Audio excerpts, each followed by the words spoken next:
자, 3. 1차 방정식의 활용. 자, 1차 방정식의 활용 보겠습니다. 자, 문제 뜻을 이해하고 구하려는 값을 미지수로 놓는다. 구하려고 하는 값을 미지수로 놓는다. 제일 중요한 게 뭐냐면 문제의 뜻을 이해하는 거예요. 뜻을 모르면 손을 못 대겠죠, 그죠? 전혀 풀 수 없는 겁니다. 그러니까 일단 식을 떠나서 문제가 의미하는 바를 정확하게 분석하고 이해하는 게 중요하다, 그런 말이에요. 자, 그런 후에 이제 구하고자 하는 값을 미지수 x라고 놓고 푸는 겁니다. 자, 1차 방정식 활용해서 문제를 해결하는 과정입니다. 자, 제일 중요한 건 뭐라고? 문제 뜻을 이해하고 거기에 맞게 1차 방정식을 세운다. 자, 1차 방정식을 푼다. 뭐 우리가 배웠던 등식의 성질, 이항 등을 이용해서 방정식을 풀면 되겠습니다. 자, 그 다음에 구한 해가 문제의 뜻에 맞는지 확인한다, 검토한다, 검사한다, 이런 말이겠죠. 자, 답을 구할 때는 반드시 단위를 쓴다. 그래서 순서가 1번이 미지수를 세우는 거고요. 구하고자 하는 값을 미지수로 쓴다. 보통 뭐 x나 y, a, 뭐 b 이렇게 문자 쓰면 되겠죠. 두 번째, 문제를 분석한 후에 문제 뜻에 맞게끔 방정식을 세운다. 그 다음에 뭐 등식의 성질과 이항 등을 이용해서 방정식을 푼다. 즉 해를 구한다. 그 해가 문제의 뜻에 맞는지 검토한다, 검사한다. 이런 과정을 통해서 1차 방정식 활용 문제를 푸시면 되겠습니다. 자, 개념학의 문제 볼까요? 다음은 어떤 수의 5배에서, 자, 어떤 수를 구할 거잖아. 그럼 구하고자 하는 어떤 수를 뭐라고 한다? x라고 하자. 그래서 어떤 수를 x라고 한다. 자, 그럼 문제 뜻에 맞게끔 식을 세워야 되겠죠? 어떤 수의 5배, 즉 5x가 되겠죠. 그 다음에 3을 뺀다. 자, 이게 어떤 수의 5배 안에 3을 뺀 수가 되는 거죠. 3을 뺀 수는 이거고, 어떤 수의 2배보다, 즉 2x가 되겠죠. 9 크다. 그러면 2x에다가 더하기 9가 되겠네. 그러니까 좌변은 5x 빼기 3이 되고 우변은 2x 플러스 9가 되는 거지. 자, 이 뺀 수가 어떤 수의 2배보다 9만큼 크다라고 했으므로 같다란 뜻이겠죠. 자, 그래서 이제 5x고 이제 2x를 좌변으로 이항하니까 마이너스 2x가 되겠죠.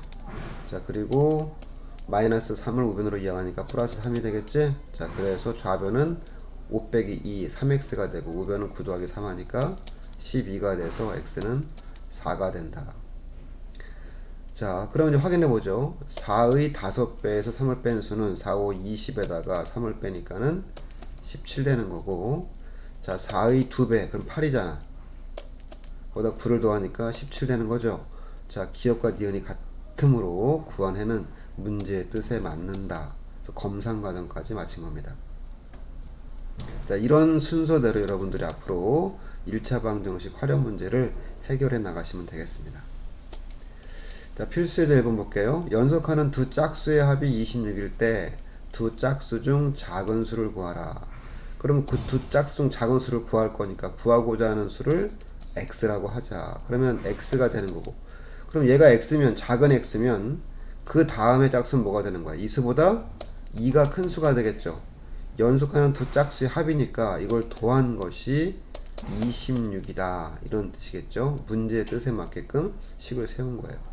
자, 그러면 이 1차 방정식을 풀면 되는 거지. 그럼 2x가 되고 2는 이항하니까 26-2가 되겠죠. 그래서 2x는 24가 되어서 x는 뭐가 된다? 12가 된다. 자, 그래서 답은 10인데 문제 뜻에 부합되는지 확인해 볼게요. 자, 그러면은 작은 수가 10이면 큰 수는 14가 되겠죠. 합친 게 26. 문제 뜻에 부합하기 때문에 지금 검토를 해보니까 정확하게 맞았어요. 그래서 x는 12가 확실하다, 이렇게 단정 지을 수 있겠네요. 자, 필수예제 2번입니다. 한 개에 500원 하는 초콜릿과 한 개에 100원 하는 사탕을 합하여 20개 사고 3,600원을 지불했다. 초콜릿과 사탕은 각각 몇 개씩 샀는지 구하라. 자, 그러면은 보세요. 초콜릿 개수를 x라고 놓으면, 자, 사탕수는 뭐가 되죠? 또 합쳐가지고 20개 샀다고 했으니까 사탕수는 20 빼기 x라고 쓸 수 있겠지. 자, 그런데 이제 전체 지불 금액이라고 하는 것은 초콜릿 전체 수량 그 단가하고 초콜릿에서 지불한 금액하고 사탕을 산 금액을 합해야 될 거 아니야. 자, 그런데 초콜릿은 X개를 구매했으니까 한 개에 500원이라고 했으니까 금액은 500 곱하기 수량 곱하기 단가가 돼가지고 얘가 되겠죠. 자, 그리고 이제 사탕은 20-x개 샀는데 단가가 100원이니까 20-x 곱하기 100이 되겠죠. 자, 그 전체 합친 금액이 얼마야? 3,600원이다. 지불 금액이 이거라고 했으니까. 자, 이제 이 1차 방정식을 풀어주면 되겠죠. 자, 보겠습니다. 자, 그러면 이제 곱하기 기호 생략해 주게 되면 500x가 되고 얘는 가로 분배해 주면은 자 2000이 되겠죠. 자, 그리고 마이너스 100x가 되겠네. 이것은 3600과 같다. 자, 그럼 500 빼기 100 하니까는 400x가 되고요. 자, 3600이고 2000을 이항하니까 마이너스 2000 되겠죠. 그래서 400x는 1600이므로 자, 양변을 400으로 나눠주게 되면은요, x는 뭐가 된다? 4, 4, 16, 4가 된다. 즉, 초콜릿 개수가 4고,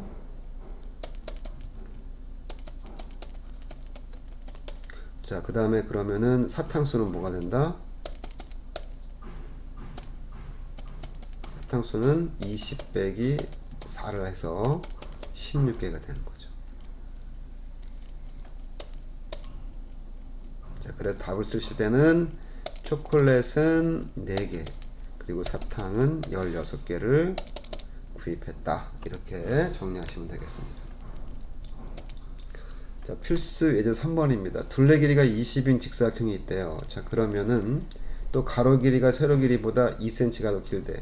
그럼 구하고자 하는 게 가로 길이야. 그럼 가로 길이를 x라고 놓으면 자, 가로 길이가 세로 길이보다 2cm가 길기 때문에 세로는 뭐라고 쓰면 돼? x 빼기 2라고 쓰면 되겠죠.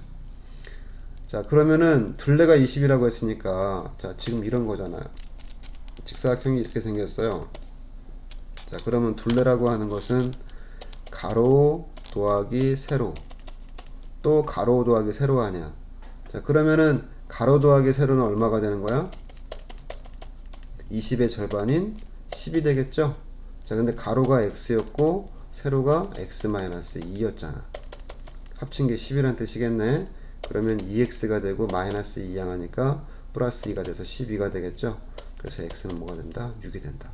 즉 가로 길이는 6cm가 되겠습니다.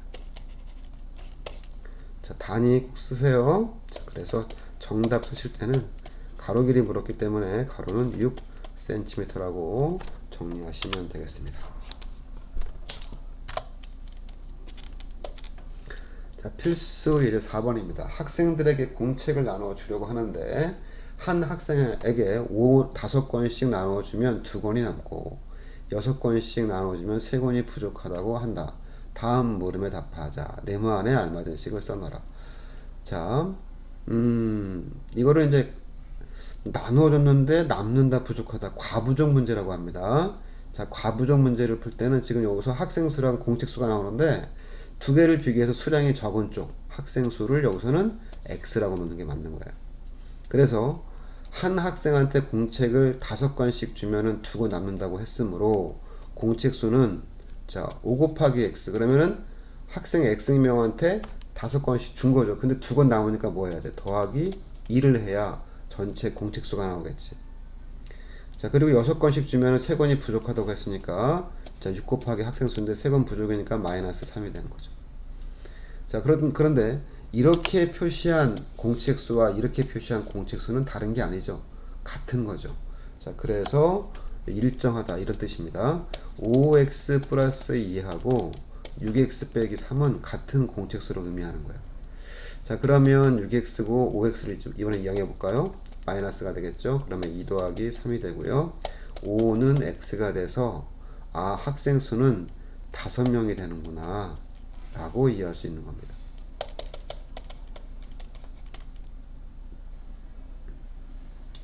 자, 그러면 이제 5를 대입해 볼까요? 그러면은 공책 수는 뭐가 되는 거야? 5, 25 더하기 2 하니까 27권 되겠죠. 이 아래쪽에다 대입해 볼게요. 5, 6에 30 빼기 3 하니까 역시 27권 되는 거지. 자, 조건에 부합하는 거죠. 자, 그래서 5명이 확실하다 라고 단정 지을 수 있겠습니다. 자, 필수이제 5번입니다. 자, 원가 문제야, 여러분들. 자, 요거 나중에 이제 여러분들이 이제 사업할 때 아니면 조그만 가게를 하실 때 기본적으로 알아야 될 이론이 되겠죠. 자, 보겠습니다. 원가에서 20%의 이익을 붙여서 정가를 정한 상품이 팔리지 않아 정가에서 500원을 할인하여 팔았더니 300원의 이익이 생겼다. 다음 물음에 답하라. 자, 구하고자 하는 상품의 원가를 X1이라고 할 때 정가는 원가 더하기 이익임을 이용하여 정가를 X에 관한 식으로 나타내라. 자, 보겠습니다. 1번 문제요. 자, 정가를 X에 대해서 표시해라. 근데 X가 원가잖아. 그리고 이제 뭐라고 했냐면 원가에 20%의 이익을 붙이라고 했어. 자, 원가 더하기, 자, 원가의 20% 곱하기 100분의 20. 자, 이렇게 정리하면 되겠죠. 자, 물론 식을 정리해주면 이거 1이고 5니까 5분의 1x 플러스 1x니까 5분의 6x가 바로 정가가 되는 거예요. 정가를 x에 관한 식으로 잘 나타낸 겁니다. 자, 그 다음에 두 번째 보겠습니다. 정가에서 500원을 할인하여 판매한 금액을, 자, 정가에서 500원을 빼준다는 얘기잖아. 자, 그러면 이거는 정가가 아까 5분의 6x였죠? 마이너스 500이라고 쓰면 되겠지. 자, 할인해서 판매했다, 깎아줬다, 그런 말이야. 자, 그 다음에 3번에 뭐야? 실제 이익이라고 하는 것은 판매이익에서 원가를 뺀 거래요. 자, 근데 문제에서 이게 300원이 바로 실제 이익이 되는 거 아니야. 그 실제 이익 300원은, 자, 판매 금액이 바로 이게 판매 금액이 되는 거죠. 여기 이게 판매 금액이잖아. 실제 판매 금액. 자, 그래서 5분의 6x 마이너스 500 이 판매금, 거기서 뭐 원가를 빼준 것이다. 그것이 순이익, 실제이익 300이다. 자, 그러면은 이제 어떻게 할까요? 자, 마이너스 500을 좌변으로 이항하니까는 플러스 500 돼가지고 800 되고요. 그리고 여기는 5분의 6x 빼기 5분의 5x니까 5분의 1x가 되겠지. 자, 그런 다음에 양변에 곱하기 5를 하니까 5, 8에 40. 4000 되고 여기는 5분의 5x니까 x가 되겠지. 아하, 그래서 원가는 4,000원이구나 라고 이해할 수 있는 겁니다. 자, 원가는 얼마다? 4,000원이다. 자, 이렇게 해서 이제 활용 문제까지 쭉 풀어봤습니다. 자, 꼼꼼하게 정리하시고요. 가급적이면 풀이 과정 보지 마시고 스스로 생각해서 식을 세운 다음에 풀어보도록 하십시오. 수고하셨습니다.